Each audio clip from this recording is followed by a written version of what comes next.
আসসালামু আলাইকুম ভাইয়া এবং আপুরা, তোমরা সবাই কেমন আছো? মাত্র কিছুক্ষণ আগে আমাদের পেড ব্যাচের যে স্টুডেন্টগুলো আছে তাদেরকে রাইট ফর্ম ভার্বসের পুরো রুলসগুলা একদম পানির মতো বুঝিয়ে দিছি, ঠিক আছে?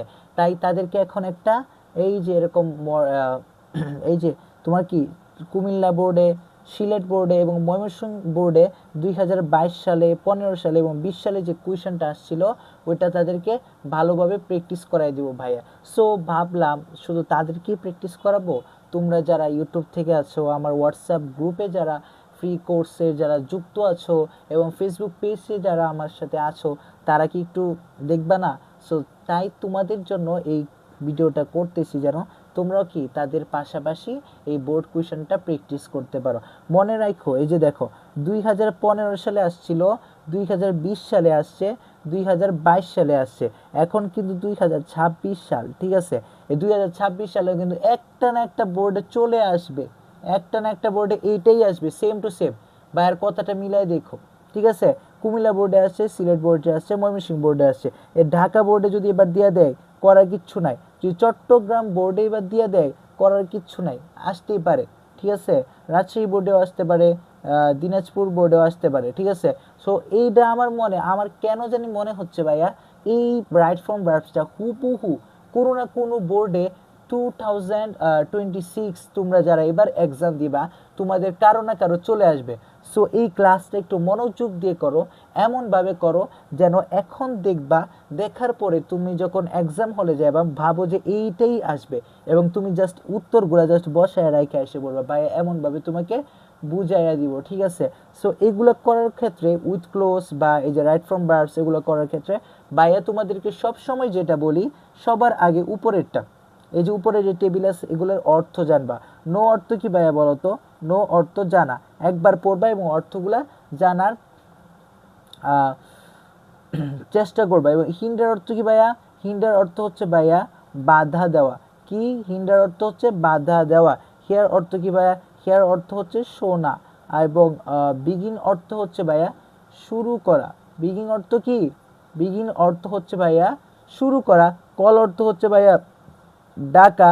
রিমেম্বার অর্থ হচ্ছে ভাইয়া স্মরণ করা। রিমেম্বার অর্থ কি? স্মরণ করা। ইন্সপায়ার অর্থ কি? অনুপ্রাণিত করা। ইন্সপায়ার অর্থ হচ্ছে ভাইয়া অনুপ্রাণিত করা। ইন্সপায়ার অর্থ কি? অনুপ্রাণিত করা।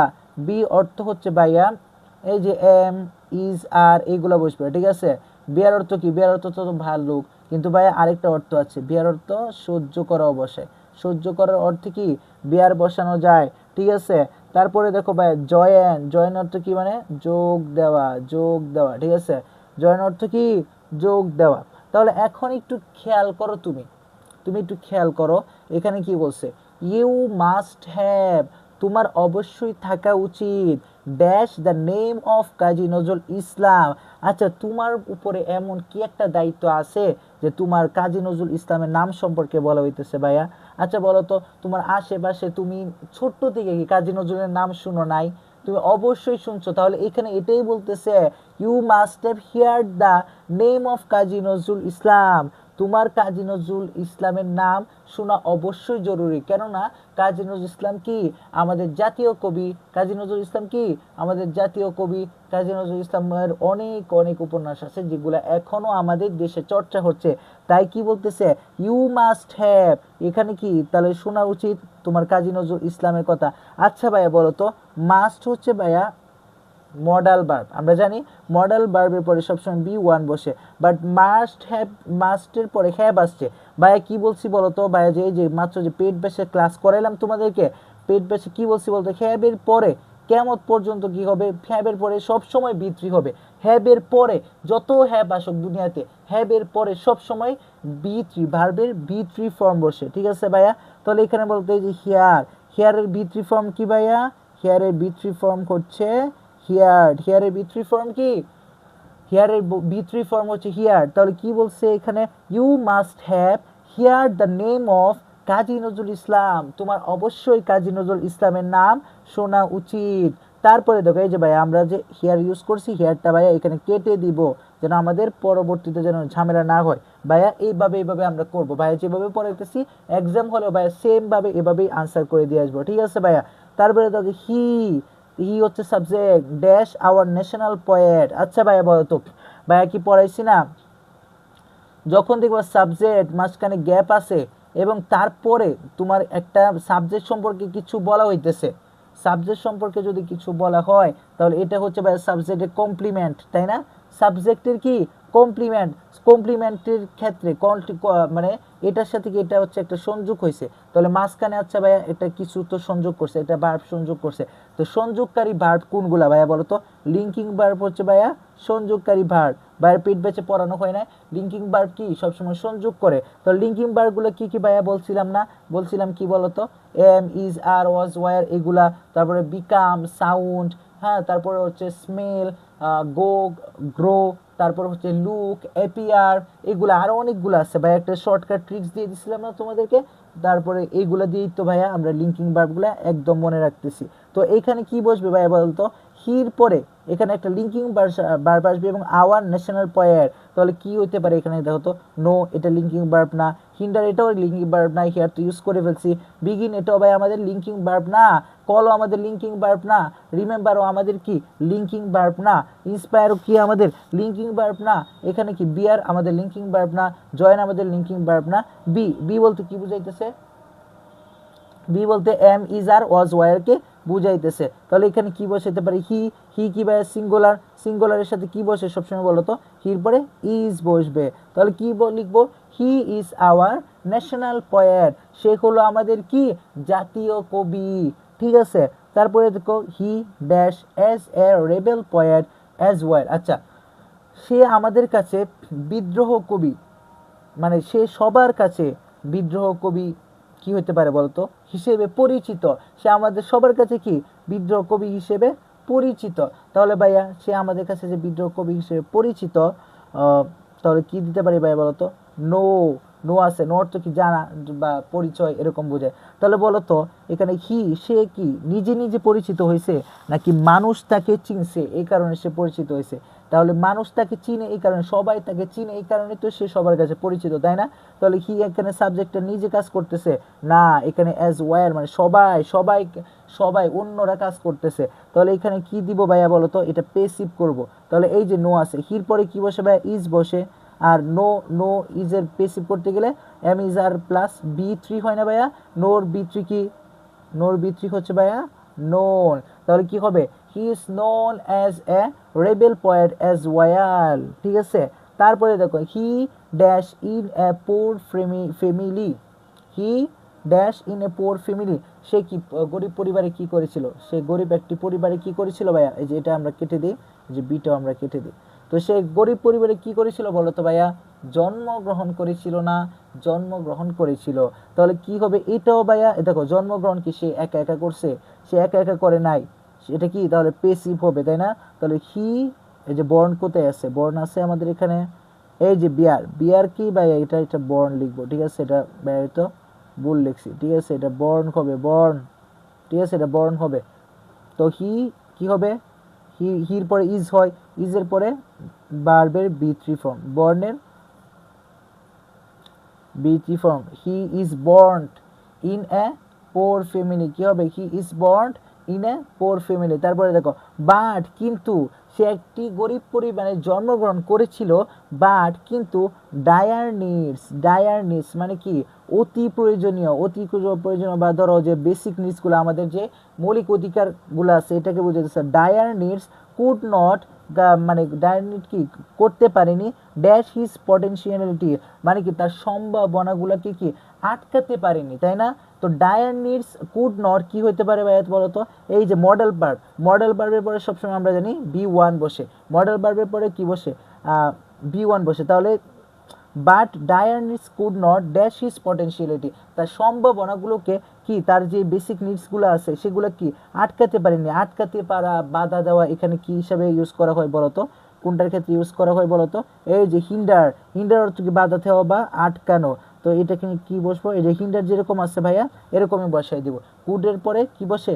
ভার্বের বি1 ফর্ম বসে, মডেলের পরে কি বসে, ভার্বের বি1 ফর্ম বসে। তাহলে কি হয়েছে ভাইয়া, but dire needs could not hinder his potentiality, কিন্তু তার অতি প্রয়োজনীয়, তার দরিদ্রতা কি করতে পারেনি, তার সম্ভাবনাগুলোকে আটকাতে পারেনি। তারপরে দেখো, when the first war was broke out, যখন প্রথম বিশ্বযুদ্ধ শুরু হয়েছিল, হি ড্যাশ দ্য আর্মি, সে কি করেছিল। আমরা অনেকে যারা কাজী নজরুল ইসলামের জীবনী পড়েছি ভাইয়া, আমরা তো অবশ্যই জানি যে কাজী নজরুল ইসলাম একটা সময় কি আর্মিতে যোগদান করেছিল, আমরা সেটা জানি না। তাহলে এখানে এটাই বলতেছে, দেখো, when the first world war broke out, যখন প্রথম বিশ্বযুদ্ধ শুরু হয়েছিল, হি কি হইতে পারে ভাইয়া, দেখো তো, যে আর্মিতে যোগদান করেছিল। আচ্ছা, যোগদানের কোনো ইয়া কি আছে আমাদের এখানে, আছে, এটাও কেটে দিই। আমার যোগদানের কোনো ওয়ার্ড কি এখানে আছে, অবশ্যই আছে। এই যে দেখো, জয়েন, সে কি করেছিল, যোগদান করেছিল। তার মানে কি, এটা কি পাস্টে বুঝাইতেছে না, এখানে বি টু ইউজ করব। কি ইউজ করব, বি টু ইউজ করব। হি জয়েন্ট দ্য আর্মি, সে কি করেছিল, আর্মিতে যোগদান করেছিল। তারপরে দেখো, আফটার দ্য ওয়ার, সে তো আর্মিতে কি, যখন বিশ্বযুদ্ধ শুরু হয়েছিল তখন আর্মিতে যোগদান করেছিল, কিন্তু এখানে বলছে আফটার দ্য ওয়ার, মানে কি যুদ্ধের পরবর্তী সময়ে, he dash to compose poem. Compose অর্থ কি বলতো, কম্পোজ অর্থ হচ্ছে রচনা করা। কম্পোজ অর্থ কি, রচনা করা বা লিখা। তো he dash to compose poems, এখানে দেখো টু প্লাস বি1 আসছে, এটা হচ্ছে ইনফিনিটিভ, তাই না। এখানে হচ্ছে একটা নন ফাইনাইট ভার্ব আসছে, তাহলে এইখানে কি আসবে, এখানে একটা ফাইনাইট ভার্ব আসবে। এই যে আমাদের পেড বেসিস স্টুডেন্টদেরকে কিন্তু ভাইয়া এইভাবে ভালো করে ভেঙে ভেঙে পড়াইছি, সো তাদের জন্য খুব ইজি হয়ে গেছে। তোমরা যারা আমাদের পেড বেসে ভর্তি হতে চাও ভাইয়া, স্ক্রিনে দেওয়া হোয়াটসঅ্যাপ নাম্বারে আমার সাথে যোগাযোগ করতে পারো। অবশ্যই আমাদের পেড বেসে ভর্তি হলে ভাইয়া, তুমি গ্রামারের যে 9টা আইটেম আছে তোমাদের এসএসসি, আর কিন্তু বেশি দেরি নাই, এই 9টা আইটেম একদম ক্লাসগুলো কিন্তু অনেকগুলো দিয়ে বেরছি, একদম সবগুলা বেসিক টু একদম শেষ পর্যন্ত করাবো, একদম গ্রামারের বেসিক পড়াবো, তারপরে এরকম বোর্ড কোয়েশ্চেন করাই দিব তোমাদেরকে। তারপরে হচ্ছে রিটেনের উপর 10টা ক্লাস পাইবা, যেন রিটেন এই শেষ মুহূর্তে তোমরা যারা প্যারাগ্রাফ মুখস্থ করো নাই, অ্যাপ্লিকেশন এগুলো মুখস্থ করো, এমন ট্রিক্স দিব ভাইয়া, তুমি লিখে শেষ করতে পারবে না বেচ, ঠিক আছে। সো আমাদের 9টা রিটেন ক্লাস, আমাদের 10টা রিটেন ক্লাস প্লাস 9টা গ্রামারের ক্লাস এবং একটা সাজেশনের ক্লাস, টোটাল 20টা ক্লাস পাচ্ছ আমাদের পেড ব্যাচে। এবং পেড ব্যাচের প্রাইস হচ্ছে ভাইয়া মাত্র 500 টাকা। এই ঈদের সময় তো কত কিছুই, 500 টাকা তো তোমাদের কোনো ব্যাপারই না। সো যদি এই লাস্ট মোমেন্টে যদি 500 টাকা তোমার কাজে আসে, অবশ্যই তুমি লাভবান হবে এবং সারা জীবনের জন্য কি জিতে যাবে। সো যারা আমাদের পেড ব্যাচে ভর্তি হতে চাও, অবশ্যই হোয়াটসঅ্যাপ স্ক্রিনে দেওয়া হোয়াটসঅ্যাপ নম্বরে নক দাও। সো এইখানে দেখো, হি আছে, হির পরে এখানে কি আছে, ফাইনাইট ভার্ব আসবে একটা। সো ফাইনাইট ভার্বের জন্য আমরা এখানে কি দিতে পারি বলো তো, সে কি করেছিল, যুদ্ধের পরে সে কি করেছিল, রচনা করা, কবিতা রচনা করা, কি করেছিল, শুরু করেছিল না ভাইয়া। সো এখানে কি হতে পারে, দেখো তো, এই যে বিগিন, তো বিগিন এখানে কি হবে, বিগিন হবে নাকি বিগান হবে, কারণ এটা কি পাস্ট ফর্মে বসবে। He began to compose poems after the war, যুদ্ধের পরবর্তী সময়, he began to compose poems, সে কি যুদ্ধের পরে সে কি কবিতা রচনা করা শুরু করেছিল। তারপর দেখো, at that time his poem and songs, ওই সময়ে, অ্যাট দ্যাট টাইম মানে ওই সময়ের কথা বলতেছে, অ্যাট দিস টাইম এখানে ইউজ করে নাই, এখানে বলতেছে অ্যাট দ্যাট টাইম, ওই সময়ে, হিজ পোয়েমস অ্যান্ড সংস, তার কবিতা এবং গানগুলো, ড্যাশ পিপল এগেনস্ট অপারেশন। আচ্ছা বলো তো, তার কবিতা এবং গানগুলা মানুষদেরকে কি করতো, মানুষদেরকে অপারেশন মানে অত্যাচার নিপীড়নের বিরুদ্ধে কি করে তুলতো বলতো, অত্যাচার এবং নিপীড়নের বিরুদ্ধে ভাইয়া কি করে তুলতো, অনুপ্রাণিত করে তুলতো।